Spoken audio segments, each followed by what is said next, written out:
Ricardo, vamos falar sobre o segundo turno e as estratégias dos candidatos para essa nova fase, né, da corrida eleitoral aí.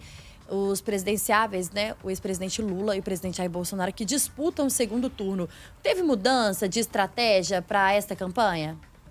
Teve sim uma mudança muito visível no segundo turno da disputa presidencial. Você tem, de um lado, o ex-presidente Luiz Inácio Lula da Silva, que passou a apostar muito mais nos eventos de rua, o que não vinha acontecendo no primeiro turno, né? Se a gente olha o cômputo geral das eleições, havia muito mais atos de rua, com muito mais gente do presidente Jair Bolsonaro. Ele até falava de data-povo, né? Que a comparação do data-povo com as pesquisas mostrava que ele, de fato, estava na frente. E nesse segundo turno a gente vê o contrário.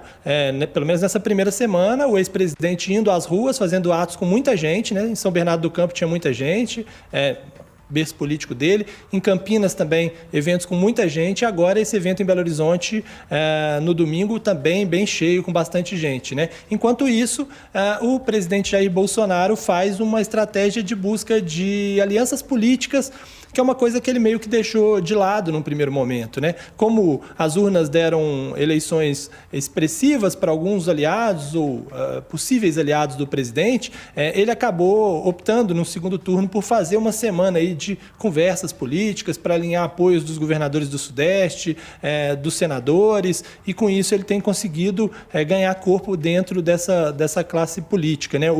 O candidato ao governo de São Paulo, o ex-ministro Tarcísio, fala até sobre isso, sobre como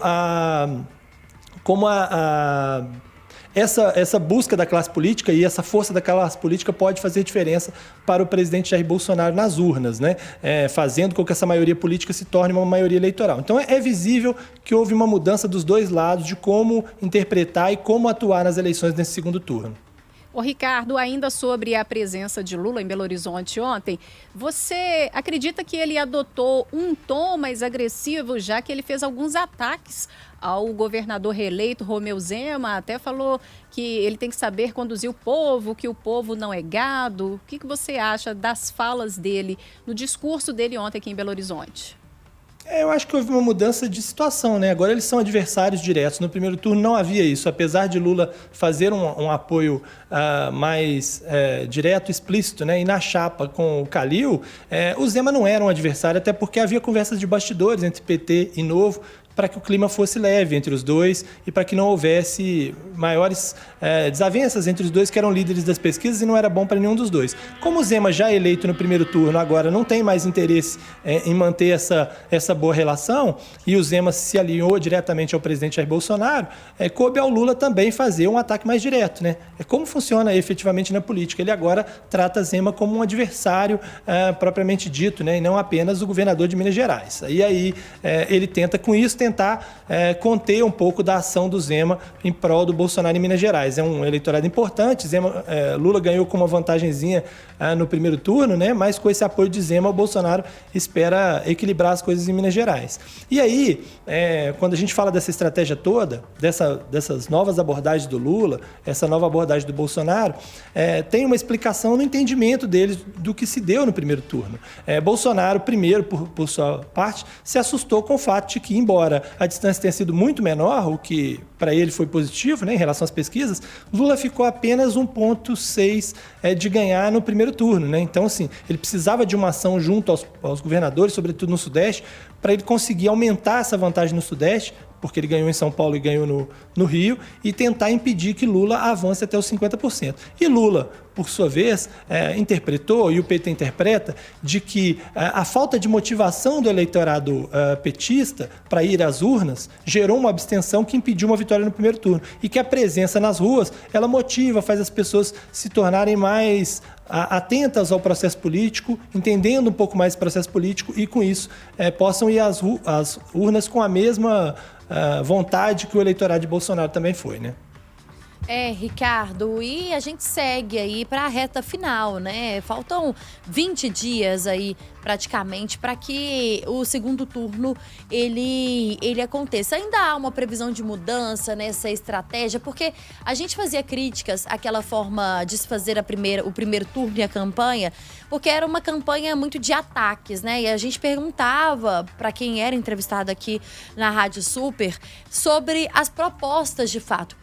Isso não muda muito. Ainda dá tempo de fazer alguma mudança? Você acha que seria mais inteligente tentar mudar, tentar tirar esse ataque no momento em que a gente fala tanto sobre violência política, por exemplo, no momento que a gente fala tanto sobre fake news, ou talvez mudar essa estratégia agora não seria uma boa opção? Eu acho que, assim, bom, o ideal seria que o país estivesse num nível de maturidade política que permitisse que a discussão fosse sobre ideias, né? Mas acho que ficou claro nessa eleição que não será sobre ideias mesmo. Está muito ligado à personalidade de cada um dos candidatos, né? E aquilo que eles representam. Então, assim, há um embate entre duas forças que não dialogam, e se não há diálogo entre as duas forças, o que se busca é enfraquecer o outro lado de toda maneira, né? A gente viu isso na campanha eleitoral de rádio e televisão no primeiro turno, começamos a ver agora no segundo turno, e temos uma batalha de bastidores também com notícias falsas e que infelizmente, parece vai dar o tom no segundo turno, né? Eu cito exemplo apenas de duas que estão correndo bastante aí nas redes, né? De um lado, os bolsonaristas dizendo que José Dirceu será ministro de Lula, não há nenhuma indicação de que isso vai acontecer, em momento nenhum, pelo contrário, Dirceu está bem afastado da campanha, bem mais do que em outras ocasiões, e há, pelo lado dos petistas, uma afirmação de que o Collor vai ser ministro de Bolsonaro, que também o próprio presidente Jair Bolsonaro já disse que não faz nenhum sentido, apesar de eles serem aliados, ele também não tem nenhum indicativo de nenhuma espécie de que poderia vir a ser ministro. E mesmo assim os dois lados repetem isso exaustivamente nas redes sociais, inclusive parlamentares eleitos. Eu vejo, inclusive, pessoas que têm um nível de esclarecimento muito alto, que sabem que aquilo não é verdade e continuam espalhando isso nas redes sociais para tentar enfraquecer os votos e assustar o eleitor do outro lado, né? Eu acho que isso... a essa altura do campeonato, depois do debate que vimos na televisão, no último debate, depois que vimos da propaganda eleitoral e dos embates que os dois têm ao longo do tempo, né, chamando de pinguço, canibal, ex-presidiário, genocídio. Quer dizer, quando a gente chega nesse nível de debate, eu acho que não tem volta. Infelizmente, não tem volta. Acho que até o final da eleição ficaremos nesse nível de debate e acho que pode até piorar ainda nos horários eleitorais até o fim da eleição.